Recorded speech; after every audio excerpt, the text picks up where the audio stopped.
Yerçekimsiz bir ortam olan uzay, dünyada yaptığımız pek çok şeyi imkansız kılıyor. Peki, gelişen teknolojiyle yeni uzay maceramızda, astronotların uzayda mastürbasyon yapması mümkün mü? Kendini yıllar içerisinde sürekli geliştiren insanlık, günümüzde uzaya ulaşmaya başarıp orada yaşama başladı. Elbette bu yaşam şu an için son derece sınırlı ve, dünyanın koruma alanının içinde devam ediyor. Uluslararası Uzay İstasyonu'na gidip, çeşitli görevleri yerine getiren astronotlar, aylarını bu dev yapıda geçiriyorlar. Bu yapıda yerçekiminin bulunmaması ve diğer faktörler, dünyanın yerçekiminde yaşamaya alışmış insanlar için, çeşitli sorunlara neden oluyor.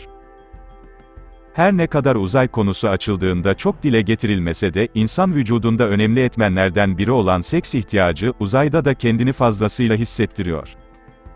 Peki, kan dolaşımının bile daha farklı seyrettiği, yerçekimsiz bir ortam olan uzayda seks, en azından mastürbasyon yapmak mümkün mü? Uzay, son derece pahalı ve zorluklarla dolu bir bölge.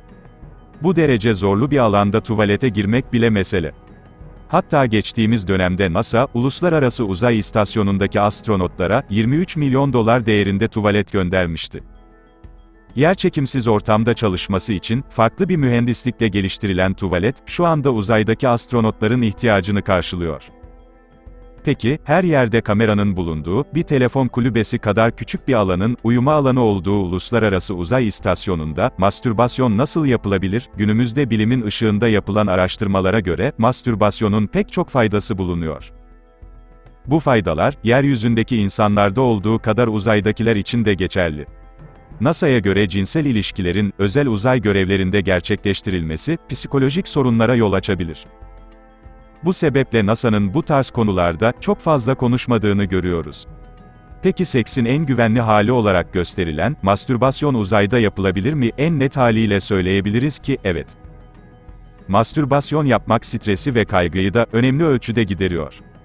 İster kadın ister erkek olun, uzayda bu stresten fazlasıyla bulunduğunu hatırlatalım.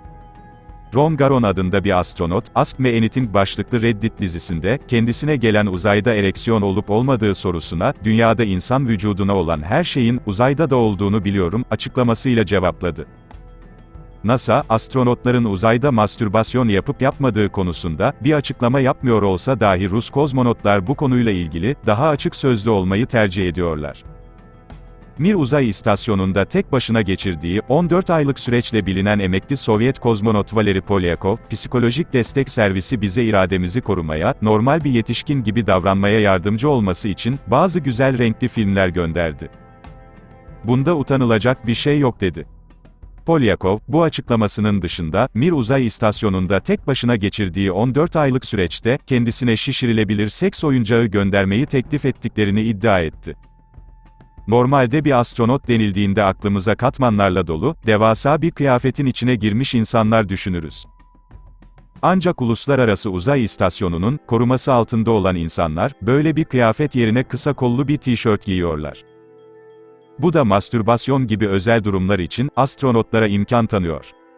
NASA ile çalışan bir doktor, Mel Magazine'ye verdiği bir röportajda, kısa kollu kıyafet kuralları sayesinde, astronotlar kendilerine çok rahat dokunabilirler, şeklinde açıklama yaptı. Bu da bizlere astronotların uzayda, son derece rahat bir şekilde mastürbasyon yapabileceğini gösteriyor. Peki sizler bu konu hakkında ne düşünüyorsunuz? Düşüncelerinizi yorumlar kısmında, bizimle paylaşmayı unutmayın.